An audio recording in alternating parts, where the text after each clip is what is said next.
The chamber was supposed to be routine, a dull sequence of talking points and evasions, but that expectation shattered the instant Jasmine Crockett leaned forward. Her voice cut through the haze, not raised, not desperate, but calm, precise, and razor-sharp. "Are you willing to admit the truth, Senator?" The words hung in the air like a blade. JD Vance froze. His usual arsenal, smirks, deflections, rehearsed lines, suddenly seemed flimsy. Cameras panned, pens stopped scribbling, and for a breathless moment, the nation itself seemed to hold its breath. Vance adjusted his tie, buying seconds, but every twitch betrayed unease. He tried to pivot, to drown her question in statistics and slogans, but Crockett's eyes never wavered. She wasn't just asking for a response. She was demanding a reckoning. The silence in the chamber thickened, broken only by the faint hum of cameras feeding the spectacle into living rooms across America. Viewers leaned closer to their screens, sensing that something unusual was happening, something unscripted. Politicians weren't supposed to be cornered like this. They weren't supposed to look vulnerable. And yet, here was JD Vance, visibly rattled, cornered by a woman who refused to blink. Crockett pressed again, her tone unwavering. "The people deserve clarity. No more distractions, no more excuses. Will you tell them right here and now what you've tried so hard to bury?" A gasp rippled across the chamber. The accusation wasn't vague. It was direct, charged, and impossible to ignore. Even those who had arrived expecting another bland exchange of partisan jabs now felt the stakes shift beneath their feet. This was no longer about party lines or talking points. This was about truth colliding with power. Vance opened his mouth, but what followed was not the confident rebuttal his team had prepared. It was hesitation, stammering, the kind of stumble that reveals more than it conceals. Crockett let the silence swallow him whole, never interrupting, never rescuing him from his own unraveling. She understood something fundamental. Sometimes the most powerful weapon is restraint. Across the country, thousands of viewers whispered the same question. What is he hiding? And in that moment, one thing became clear. This was no ordinary confrontation, but this was only the beginning of a revelation that would expose far more than anyone expected. The chamber's silence after Crockett's piercing question was not just about one man caught off guard. It was about something deeper, something festering at the core of American politics. JD Vance's hesitation wasn't simply a stumble. It was a reflection of a calculated game, a performance designed to keep the public distracted while the real decisions, the ones that shape lives, were made behind closed doors. For months, whispers had followed him, shifting positions on issues he once claimed were matters of principle, contradictions that piled higher with every speech, every interview.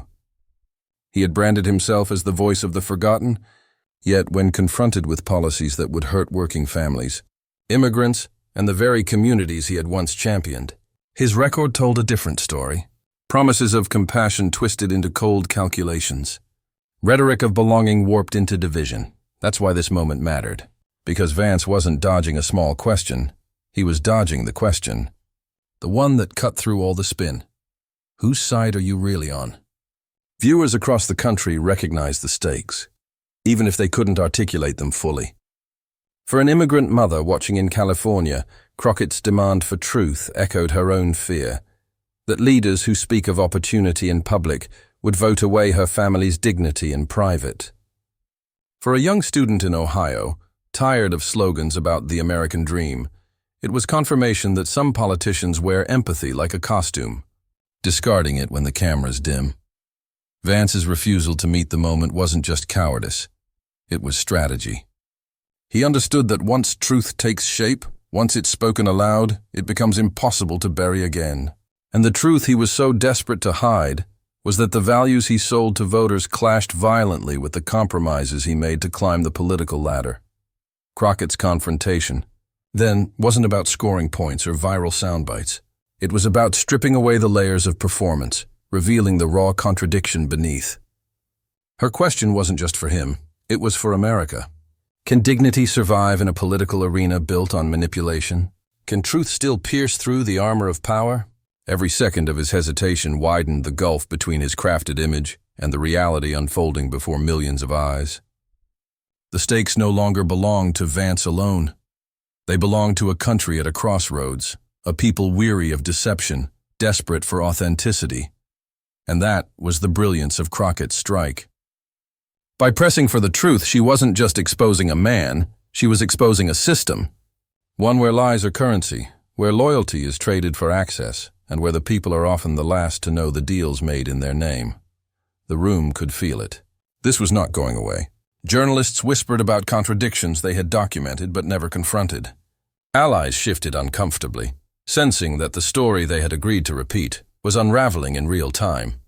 Opponents, once resigned to Vance's rise, began to glimpse vulnerability. America has always been moved by moments where the mask slips, where power falters, and where ordinary people glimpse the machinery usually hidden from view. That's why Crockett's voice mattered. She turned a simple question into a mirror, forcing Vance, and by extension the nation, to face the uncomfortable reflection staring back. The stakes were no longer about one exchange.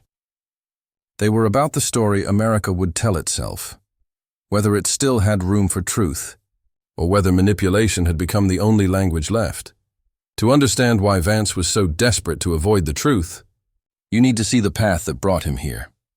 Before the chamber confrontation, before the cameras caught his hesitation, JD Vance's story had already been written in the minds of many Americans, a rags-to-riches tale packaged for bestseller lists and talk shows. He had sold himself as the son of hardship, the voice of the working poor, the embodiment of the American dream clawed out of Appalachian grit. For a time, people believed him. His memoir was passed around as a map of survival, as proof that with enough determination, anyone could transcend their circumstances. But behind the narrative was a man learning how to bend identity into currency. What began as testimony slowly morphed into performance. Vance discovered that tragedy sold, that authenticity could be marketed, and that if you told your story with just the right mix of sorrow and redemption, doors would open. They did. Publishing houses, cable studios, political operatives, all saw in him a figure they could mold, a tool they could wield. The transformation was subtle at first. A hedge fund job here, a fellowship there, a sharper suit, a softer tone. But with each step upward, the distance grew wider between the struggling neighbors he once described and the elite circles he now courted. His Appalachian roots became a backdrop for keynote speeches. His hardships rehearsed lines delivered to donors sipping champagne in Manhattan lofts. And then came the politics. The man who once warned of populist demagogues suddenly embraced them. The critic of cruelty became its apologist. Flip after flip, contradiction after contradiction, Vance shed pieces of himself like old coats, discarding one persona for another depending on who was watching. He railed against the establishment, yet rushed to join it. He mocked the very figures he would later serve, branding his turnaround not as hypocrisy but as growth. Those who once admired his honesty now watched with unease. Was this the same man who wrote about dignity, about hard choices, about loyalty to community? Or had the book been only the first draft of a carefully planned career, a launchpad disguised as confession? As his star rose, so did the arrogance. Vance began to speak less as a son of hardship and more as a man above it. His words carried the weight of condescension, lecturing the very people he once claimed to represent. Working families, immigrants, the marginalized. They were no longer neighbors in his story, but characters in his speeches, props in his ascent. Behind closed doors, he aligned himself with power brokers who demanded loyalty above all else. Every endorsement, every calculated statement revealed less of his beliefs and more of his hunger. When cornered about contradictions, he shifted blame. When asked about principles, he deflected. For Vance, politics had ceased to be about service. It had become theater, a stage where the only role that mattered was his own. The cost of this transformation was trust. People who had once read his book and felt seen began to feel betrayed. Those who believed his warnings against division now watched him sow it. His authenticity, once his greatest asset, had curdled into performance so transparent it was painful to witness. And yet, he carried himself with the swagger of someone untouchable, certain that his rise was inevitable. That arrogance became his armor. It shielded him from criticism, at least in his own mind. Surrounded by advisors who reinforced his choices and allies who benefited from his ambition, he convinced himself the contradictions didn't matter. Voters forget. Journalists move on. Power protects its own. Or so he thought, because arrogance blinds. It blinds men to the cracks in their foundation, to the moments when performance falters, to the rare figures unwilling to play by the rules of polite silence. And it blinded Vance to Jasmine Crockett. For while he polished his image and perfected his narrative, Crockett was walking a very different path. One not built on reinvention, but on resilience. Where he sought proximity to power, she sought justice for those abandoned by it. Where he reshaped his story to climb higher, she carried hers like a shield, proof that integrity could survive the grind of politics. The collision between the two was inevitable. Vance believed his past insulated him, that his contradictions could be buried beneath the glitter of rising stardom. But in Crockett, he would find someone unwilling to let the truth stay hidden. But while Vance played the role of rising star, someone else was preparing a very different fight. Long before Jasmine Crockett's name ever echoed through congressional chambers, long before the cameras caught her steady gaze dismantling the facade of a senator, her story was written in the quiet battles of an ordinary life. She was not born into privilege. Her beginnings were humble, marked by the same struggles faced by countless families who worked twice as hard to earn half as much. In neighborhoods overlooked by politicians, she saw firsthand what it meant to be invisible to power, and she refused to accept invisibility as destiny. Her childhood was shaped by grit and an unshakable belief in fairness. Teachers recognized her fire early, a defiance against injustice that surfaced even in the smallest playground disputes. While others might have looked away, young Jasmine insisted on speaking up, whether it was defending a classmate from bullying or challenging an unfair rule. It was less about attention and more about principle. Wrong was wrong, and silence was never an option. That fire carried her through school, into college, and eventually into law. She did not choose the easy path, corporate law firms with plush offices and polished promises, but instead planted herself in the trenches where justice is fought case by case, client by client. She represented those who could not afford high-priced lawyers, workers cheated out of wages, families evicted without cause, citizens targeted because of the color of their skin. In cramped courtrooms with flickering lights and crowded benches, Crockett built her reputation not with grandstanding, but with persistence. She prepared harder, listened closer, and refused to abandon clients others had written off as hopeless. Each case was a lesson, each client a mirror of the struggles she had seen growing up. When she fought for a single mother trying to keep her home, she remembered the neighbors who had packed up their belongings overnight after foreclosure notices arrived. When she defended a young man pulled over without cause, she thought of the friends she grew up with, harassed for nothing more than existing in the wrong place at the wrong time. Law for her was not abstract. It was personal. It was a weapon not to climb ladders, but to carve out fairness in a system designed to deny it. Her rise into politics followed the same trajectory, not polished, not orchestrated by donors in glass towers, but demanded by the people who saw in her a voice willing to carry their truths into rooms where they had long been ignored. Her campaigns did not overflow with corporate money. They were fueled by grassroots energy, church volunteers, college students knocking on doors, parents bringing their kids to rallies to show them what courage looked like in real time. Crockett's authenticity was her armor. She did not pretend to be perfect, nor did she sugarcoat the obstacles ahead. Instead, she told her story with unflinching honesty, the long hours, the debt, the exhaustion, and the moments of doubt. And rather than weakening her, that honesty bound her to her supporters. They trusted her not because she promised miracles, but because she promised never to stop fighting. In office, she remained the same. While others softened their words to maintain alliances, she sharpened hers to hold power accountable. She spoke with the cadence of someone who knew who she was and where she came from. Someone who carried the memory of overlooked communities into every policy debate. She wore her identity openly, not as a brand, but as a banner, a reminder that leadership could look like the people it served. Her opponents often underestimated her. They mistook authenticity for naivety, mistook humility for weakness. But Crockett's power lay not in theatrics, but in conviction. When she stood to speak, she was not performing for cameras. She was channeling the voices of those who had entrusted her with their hopes. And that made her dangerous to men like JD Vance, because where he wielded ambition, she wielded integrity. Where he relied on reinvention, she relied on truth. Where his every move was calculated for advantage, hers flowed from principle. Their stories could not have been more different. One a ladder climber, shedding skins at every rung. The other a fighter rooted so deeply in her values that no wind of convenience could uproot her. This contrast was not just political. It was human. People saw themselves in her, the single mother working double shifts, the immigrant family building a future brick by brick, the young activist doubting whether one voice mattered. Crockett became proof that not only did voices matter, but when used with courage, they could shake the foundations of power.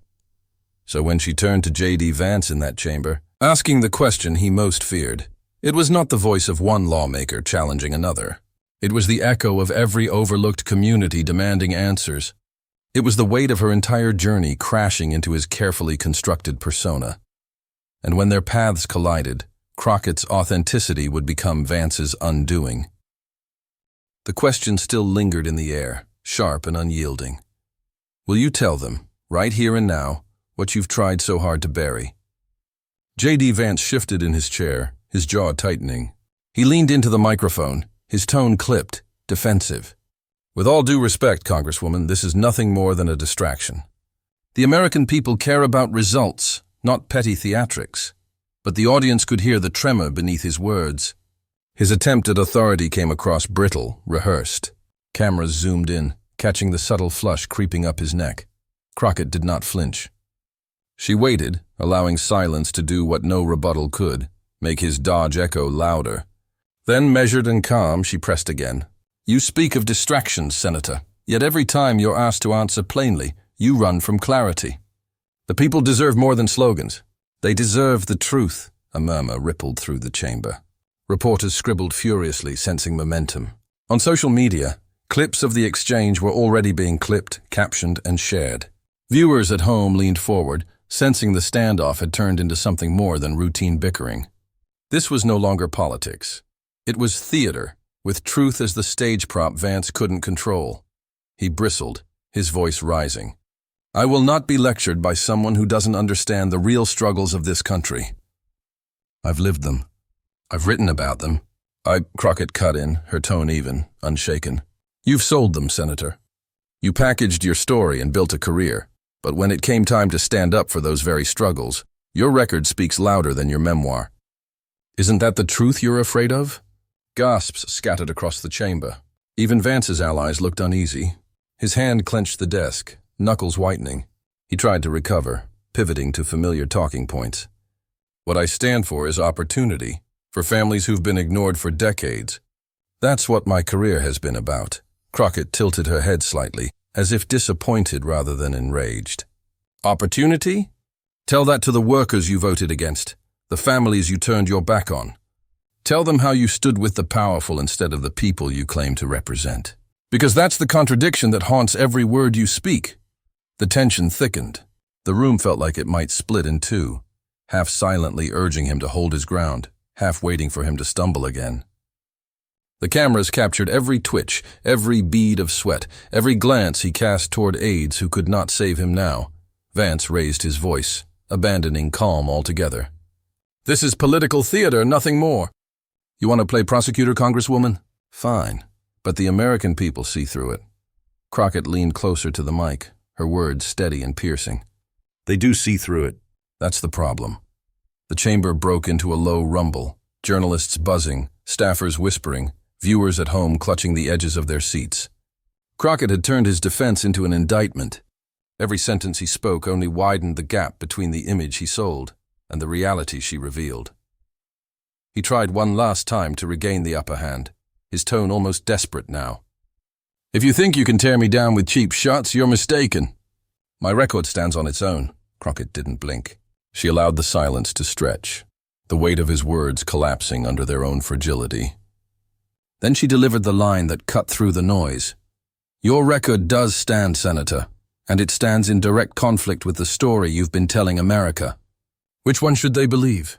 The room fell silent again, not the silence of routine order, but the silence of anticipation, of a crowd sensing the unraveling of a mask. And then, in one devastating exchange, the truth slipped out. The silence hung like a blade. Everyone knew what had just happened. JD Vance had walked himself into a corner. His chest heaved, his lips parted as if to respond, but the words caught in his throat. For a man so often praised for his quick tongue and his storytelling gift, he suddenly had none. And that, more than anything Crockett could say, revealed the truth. But Crockett wasn't finished. Her gaze stayed locked on him, calm, unwavering, almost surgical. She leaned forward just slightly, her voice low enough to force the room into stillness, yet sharp enough to slice through every defense he had left. You talk about fighting for the forgotten. Senator, she said, measured, deliberate. But every vote, every alliance, every speech you've given since stepping into power shows the opposite. You've sided with corporations over workers, with fearmongers over families, with division over unity. You built a brand on struggle, but you've turned that struggle into profit. So let's not pretend this is about truth. This is about you, protecting your image at the expense of the very people you claim to champion. A wave of murmurs rolled across the chamber. Reporters lifted their heads from their notebooks, realizing they were witnessing not just a soundbite, but a dismantling. The audience watching at home saw it too, the contrast between Vance's fidgeting and Crockett's composure. One man unraveling, one woman rising, Vance stammered, his face flushed. That's not accurate, and you know it. My record speaks for itself. Crockett cut in before he could steady himself. Her tone was firmer now, but still calm, each syllable deliberate. Yes, Senator, it does. Let's read it. The room stilled again. From a folder at her side, Crockett pulled out the receipts, literal documentation, line by line. Votes against wage protections, statements contradicting his earlier pledges, letters of support for policies that directly harm the communities he once claimed as his own. Her voice did not rise. She didn't need theatrics. The facts laid bare with theater enough. This is your record, she said, flipping each page with precision. This is the truth behind the story you sell. Vance tried to interject, his voice strained. You're twisting, but Crockett didn't give him the room. No, Senator. The twisting happened when you betrayed the families who trusted you. The twisting happened when you chose ambition over honesty. The twisting happened when the man who once spoke of lifting up the forgotten decided it was easier to climb the ladder by stepping on them instead. The chamber reacted. Gasps. Scattered applause quickly hushed by gavel. Whispers bouncing like sparks. Cameras zoomed tighter, catching the sweat beading along Vance's temple. He opened his mouth again, but no words came, and that was when Crockett delivered the blow, the kind that echoes long after the debate ends. She leaned back, her voice calm, almost gentle. Senator Vance, the difference between us is simple. You tell America what you think it wants to hear. I tell America the truth, even when it's uncomfortable. And tonight, the truth is standing right in front of you. It was a line made not for applause, but for history. A mic drop in its purest form, not shouted, not dramatic, but undeniable. The chamber erupted. On one side, cheers broke out from those who had been waiting for someone, anyone, to puncture the myth Vance had wrapped himself in. On the other, stunned silence spread among his allies, their faces grim with the recognition of a narrative spinning beyond their control. The gavel pounded for order, but the energy could not be contained. Vance sat frozen, his hand gripping the desk as if it could anchor him. But nothing could steady him now, not the talking points drilled in prep sessions, not the carefully constructed persona of authenticity he had cultivated. It all crumbled in the face of Crockett's steady precision, and the reaction rippled outward, beyond the chamber, beyond the cameras, into the living rooms of millions. For families who had long felt unheard, this was vindication. For young activists who doubted whether truth could ever pierce through political theater, this was proof. And for those still undecided, it was a moment that asked, who do you trust? The one who hides behind slogans, or the one who lays the record bare? Vance attempted a weak rebuttal, his words tumbling out in fragments. This isn't fair. You're misrepresenting. You're cherry-picking. But Crockett didn't respond. She didn't need to. The point had been made. Every protest he uttered only amplified the contrast. One figure composed, confident, rooted in truth. The other flailing, exposed, desperate to regain control. And in politics, perception is power. That night, perception belonged entirely to Crockett. Journalists on social media declared it the defining moment of the debate. Commentators replayed her line, calling it the kind of clarity that cuts through the noise of spin. Hashtags erupted, videos spread, and within hours, the narrative was set. JD Vance had been cornered by his own contradictions, and Jasmine Crockett had delivered the strike that left no room for escape. The power of the moment wasn't just in the facts she presented, it was in the dignity with which she delivered them. Calm, deliberate, authentic. She didn't need to shout because the truth carried its own volume. She didn't need to grandstand because the record stood on its own. All she had to do was hold it up for the world to see, and when she did, the contrast was overwhelming. Vance, once positioned as a rising star, looked small. Crockett, painted by opponents as untested or unpolished, emerged as the voice of conviction. The stage that was meant to elevate him had instead illuminated her. The crowd, the cameras, the country, they knew they had just witnessed something rare. A moment when politics was stripped of its polish, when authenticity outshone ambition. Crockett closed her folder, her expression steady, almost serene. She didn't gloat. She didn't need to. The silence that followed her words was louder than any applause could be. Because everyone in that room, and everyone watching beyond it, understood. The truth had just spoken, and there was no taking it back. But the fallout didn't end in that chamber. What happened next shook the political world. The debate ended, but the story was only beginning. The chamber emptied into hushed hallways, staffers whispering urgently into phones, reporters racing to file first drafts of history. Yet the real explosion wasn't in Washington, it was online. Within minutes, Twitter caught fire. Clips of Crockett's takedown circulated with dizzying speed. A 10-second snippet of her line, "I tell America the truth, even when it's uncomfortable," was replayed again and again, racking up thousands of shares before the debate had even finished airing. By midnight, it was a viral anthem, stitched into memes, TikTok remixes, and reaction videos. Hashtags lit up like fireworks. Crockett mic drop. Vance exposed. Done truth over spin. One user wrote, "Jasmine Crockett just did what millions of us have been waiting for. She looked power in the eye and didn't blink." Another joked, "Someone check on JD Vance, he's still buffering." Laughter and applause flooded timelines, as if the entire country had been in the room, sharing the same stunned silence and the same cathartic release. Memes crystallized the moment. Vance's stammering face captioned with 404. Truth not found, a split-screen image of Crockett's calm expression labeled Receipts Department. Someone even looped her closing line into a track that pulsed through clubs by the weekend. But it wasn't just the internet's comic relief, it was validation. For viewers long disillusioned by politics as usual, the viral wave confirmed what they felt in their bones. This wasn't just a performance. This was authenticity breaking through the noise. By dawn, headlines were everywhere. The New York Times, Crockett's calm precision leaves Vance reeling. The Washington Post, a mic drop heard across the aisle. Even international outlets picked it up. BBC, Al Jazeera, The Guardian, casting the exchange as a rare moment when American politics produced something raw and unscripted. Cable news seized the footage. On MSNBC, a panel replayed Crockett's words frame by frame, calling it the line of the decade. Even conservative outlets, scrambling for damage control, couldn't ignore it. Some tried spinning her composure as arrogant, but the effort only underscored how rattled Vance's allies had become. Commentators pointed out the symbolism. A freshman congresswoman of color standing unshaken against a senator who had wrapped himself in the image of self-made grit. To many, it was bigger than a clash of personalities. It was a reckoning between performance politics and lived truth.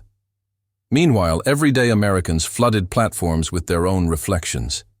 Teachers, nurses, veterans, immigrants, they all shared stories beneath Crockett's trending hashtags.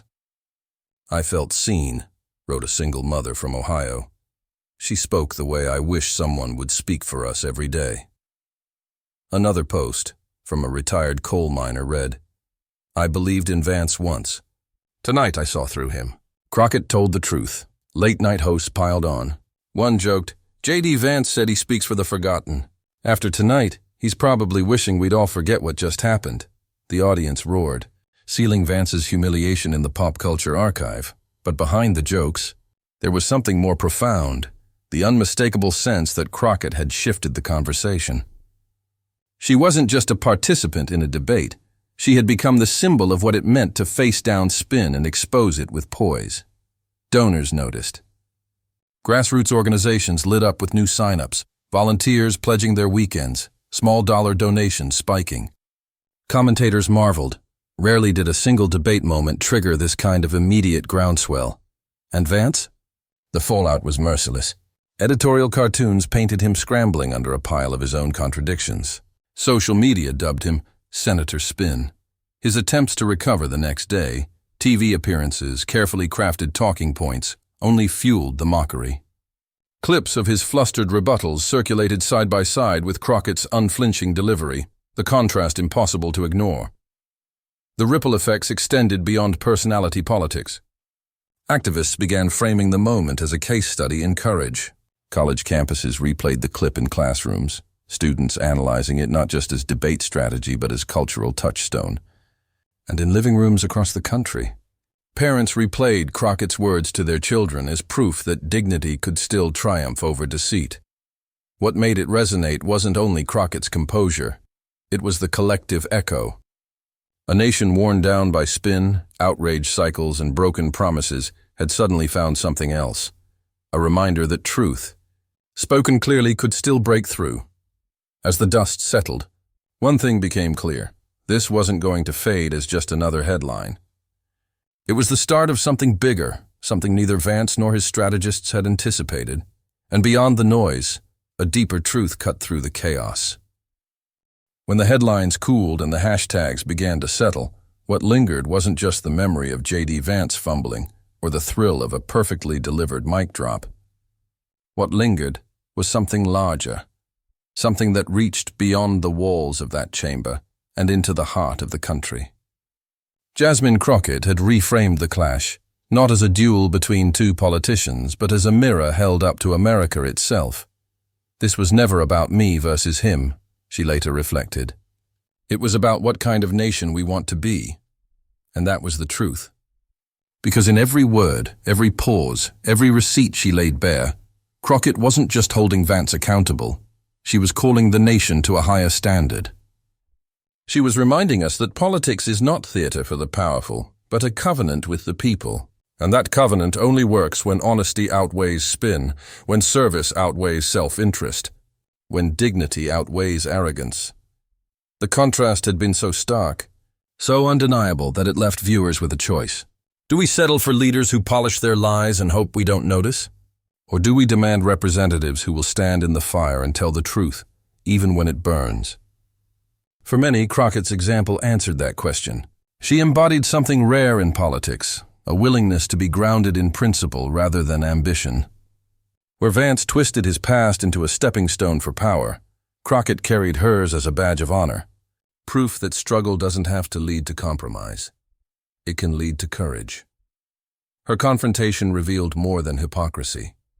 It revealed possibility. That truth delivered with composure could still pierce the noise. That authenticity could still command a room, even in an era when cynicism runs deep. That dignity, quiet and steady, could still triumph over the loudest arrogance. And as Americans replayed her words, they weren't just celebrating a political win. They were reclaiming a sense of faith in leaders, in themselves, in the idea that the fight for justice and integrity is still worth waging. Teachers showed their students. Parents reminded their kids. Communities shared the clip like a torch being passed. A symbol that truth wasn't gone, it had simply been waiting for someone brave enough to speak it. Plainly, what Crockett taught in that moment is that democracy is not about the performance of power. It's about the practice of accountability. And accountability doesn't trickle down from above. It rises up from ordinary people demanding better. Her calm insistence in that chamber was proof that our voices, too, can cut through the noise. Because in the end, this wasn't just her victory. It was all of ours. Jasmine Crockett didn't just confront JD Vance, she forced the truth into the light. What began as a clash of words became something far more powerful. A moment when deception cracked and dignity stood tall. The title of this story says it all. She revealed the truth they tried so desperately to hide, and that truth matters, not just for one debate or one senator, but for all of us. Because when truth is revealed, power shifts. It shifts away from those who manipulate and toward those who demand honesty. It shifts away from arrogance and toward dignity. It shifts back into the hands of the people who believe in a nation built on justice, accountability, and courage. This moment wasn't just about Crockett versus Vance. It was about what we, as a country, choose to celebrate. Do we elevate the spin, the spectacle, the empty promises? Or do we uplift the voices that speak plainly, fight relentlessly, and stand unshaken in the face of power? If you believe in the latter, then this is your movement too. Share this story. Let others see what happens when truth confronts deception. Subscribe and stay connected, because these aren't just political skirmishes. They are reminders of what America can still be when courage meets the moment. Crockett showed us that one voice, calm and unwavering, can shake an empire of lies. Imagine what millions of voices, united and resolute, can do. This is more than commentary. It's a call. A call to stand for dignity. A call to amplify truth. A call to believe, once again, that when the truth breaks through, no amount of spin can bury it. Because in the end, this victory belongs to all of us.